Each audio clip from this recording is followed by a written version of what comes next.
আর এটা কল্যাণীর গয়েশপুরের গোলবাজারের ছবি। রেশনের আটা পাচার হচ্ছিল ভ্যানে করে, একেবারে হাতে নাতে ধরা পড়লো, হাতে নাতে ধরলো পুলিশ। কথা বলবো রঞ্জিতের সঙ্গে। রঞ্জিত, এই রেশনের গম কিভাবে পাচার হচ্ছিল, কারা পাচার করছিল, এফসিআই থেকে এইভাবে আটা কলে গম?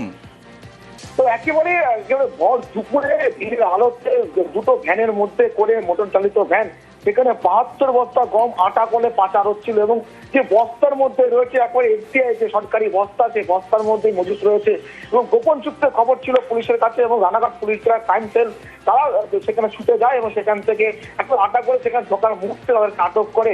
এবং 72 বস্তায় গম আটক করে ইতিমধ্যে ভ্যান চালক আটক করা হয়েছে। আটক তো ভ্যান চালক, কিন্তু তারা কারা মাথা পাওয়া গেছে এখনো? এখন যেটা প্রাথমিক জানতে পারা যাচ্ছে, এই গমগুলো আসছিল একবার উত্তর চুনার চারাপোল এলাকা থেকে, সেখান থেকে এগুলো পাচার করা হচ্ছিল গয়েশপুর গোলবাজার এলাকায়।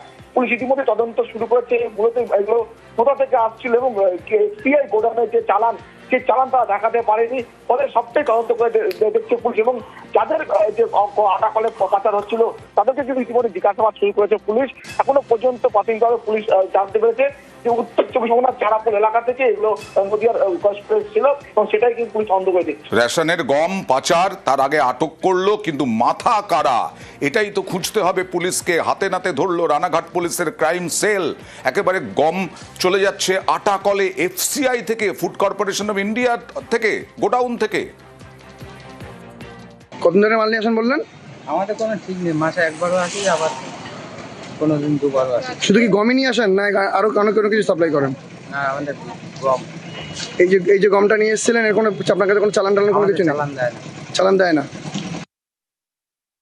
গম কেনার জন্য যে আলাদা রকমের কোনো লাইসেন্সের প্রয়োজন হয় সেটা আমার জানা নেই। বৈধ চালান বা কোনো কিছু এইসব কিছু? অ্যাকচুয়ালি আমি এই ব্যবসা তো করতাম না। আমার বাবা মারা যাওয়াতে আমি 6 মাস ধরে চালাচ্ছি সংসার চালানোর জন্য।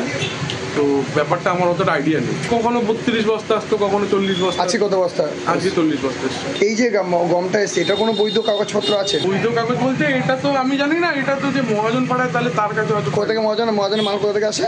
কাপাতে। আর জলপাইগুড়িতে দেখুন, দুর্যোগে গাছ পড়ে গেছে দোকানের উপরে, এক তরুণের মৃত্যু হলো। এই জলপাইগুড়িতে দুর্যোগে মৃত্যু। কথা বলবো প্রতিনিধি শান্তনুর সঙ্গে। শান্তনু, কখন এই দুর্যোগ হলো জলপাইগুড়িতে এবং কিভাবে মৃত্যু হলো?